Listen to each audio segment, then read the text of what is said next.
It's time for yet another transfer episode, and this is going to be rather interesting because the Premier League is literally just days away right now, less than a week away until the new season starts. But first off, Victor, we've still got the transfer window open until the 1st of September, and we can still expect lots of things to happen. As usual, Victor, rate this signing, Bafode Diakite to Bournemouth for £30.3 million fixed, plus another £4.3 million in add-ons on a 5-year deal. Man, oh man, 2 out of 10, honestly. This one just reeks of desperation to me. His numbers are just not good enough. If we look at his defensive contributions, he's in the bottom 40% of defenders or much lower for all the important metrics, whether we look at tackles, interceptions, clearances, blocks. He reads like a ball-playing center back. He's got good numbers for passes, but he's not very good at actually defending. I get that Bournemouth, it's been tough. You know, they lost Housen. They've just lost Zabarni as well, confirmed a short while ago. So they need CBs, obviously, but there's better quality for this sort of money out there. Yeah, fair enough. And moving on to Forest. Forest are now in prime position to sign James McCarthy from Manchester City for a fee of around £20 million. Is this a good move for Forest?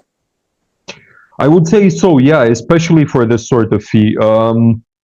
Okay, look, McCarthy's minutes were very limited at City, so the sample size you have in terms of stats might not be telling the full story, but I think he has shown enough to at least make me believe that he can start regularly for a club like Forest. Besides, they do need the squad depth because they'll be playing in Europe as well.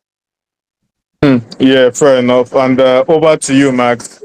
Rate Jack Grealish to Everton on a season-long loan with a £50 million buy option. I mean, if I didn't hear about 50 mil buyout clause, I would say probably it's not a bad loan, at least for Everton, but even if he scores 30 goals and 50 assists, you never buy him for 50 mil when you're Everton. So this makes zero sense. So I'd rate it 6 out of 10, only because he can immediately jump into Everton's roster and probably do some good stuff, but he's not staying for sure, and he's not necessary at Man City as well, so I feel like this is just a one season and that's it. Fair enough.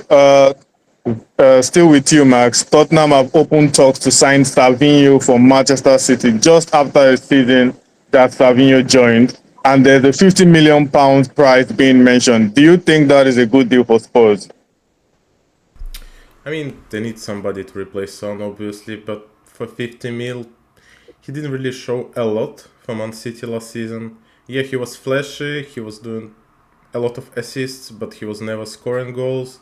And currently in a Spurs roster, I see like there's almost nobody going to score the goals. So who are you going to assist? Like, I say for the 30 mil or 35, it's okay for Spurs, but if you're really gonna sign for 50, you better sign another striker. Yeah, fair enough. And over to you, Victor. Chelsea have now stepped up their interest in Manchester United winger Alejandro Garnacho, with club-to-club talks now initiated, and the player is hell-bent on joining, Chelsea. In fact, he has told Manchester United, if you don't let me go to Chelsea, I'll sit down on the bench. If this move goes through, who do you think is the winner here? No one.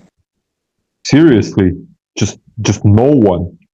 To my mind, he's not good enough to start ahead of Chelsea's other wingers, first of all. So it wouldn't be good for him. United, they're probably not going to get the sort of money they've been hoping for, so that's not a win for them either. And they're losing what is essentially one of their best players. Wow. Yeah, it's like, seriously, nobody's winning in this. Chelsea should be looking to spend elsewhere anyway. Because Chelsea, like, even if the transfer fee is not very high for Garnacho, they should be looking at the center back rather. It just makes no sense to go for Garnacho, who's not good enough to play for you, and you have other priorities. It's a lose lose lose move, honestly.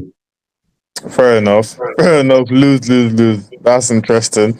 But anyways, on a final note, and this with you, Max, Donnarumma could be set to leave PSG this summer, after failing to agree a new deal with the club.